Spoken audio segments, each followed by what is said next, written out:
नमस्कार दोस्तों। उत्तराखंड की पहाड़ियों में बसा मसूरी, जिसे अक्सर पहाड़ों की रानी कहा जाता है, अपनी प्राकृतिक सुंदरता के लिए पूरी दुनिया में प्रसिद्ध है। हरे भरे देवदार के जंगल, ठंडी पहाड़ी हवा, दूर दूर तक फैली हिमालय की चोटियां और शांत वातावरण मसूरी को एक अलग ही जादुई पहचान देते हैं। लेकिन इन सब के बीच सर्दियों की शाम में यहाँ एक ऐसा दृश्य दिखाई देता है जो मसूरी को और भी खास बना देता है। यह है मसूरी की प्रसिद्ध विंटर लाइन। सूर्यास्त के समय जब सूरज धीरे धीरे पहाड़ों के पीछे डूबने लगता है, देश तब आसमान में रंगों का एक अनोखा खेल शुरू होता है।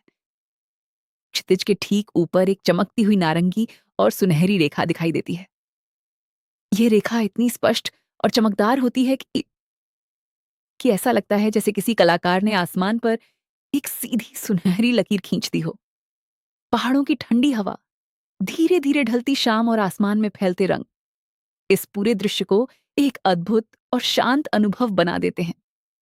सर्दियों के मौसम में जब आसमान साफ होता है, तब यह विंटर लाइन और भी ज्यादा स्पष्ट दिखाई देती है।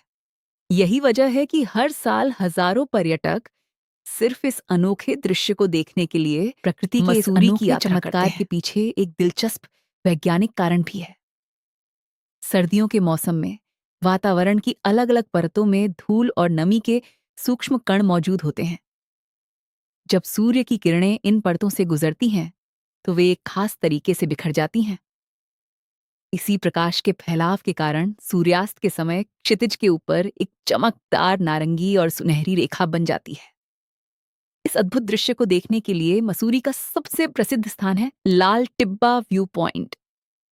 यहां से हिमालय की ऊंची चोटियां, डूबता हुआ सूरज और आसमान में बनती विंटर लाइन एक साथ दिखाई देते हैं। जब शाम की ठंडी हवा चलती है और पहाड़ों पर धीरे धीरे अंधेरा उतरने लगता है, तब यह सुनहरी रेखा कुछ क्षणों के लिए आसमान को एक सुंदर चित्र में बदल देती है। मसूरी की यह विंटर लाइन सिर्फ एक प्राकृतिक घटना नहीं, बल्कि प्रकृति की खूबसूरती का एक अद्भुत अनुभव है। जो भी इस दृश्य को देखता है, उसके लिए यह पल हमेशा यादगार बन जाता है।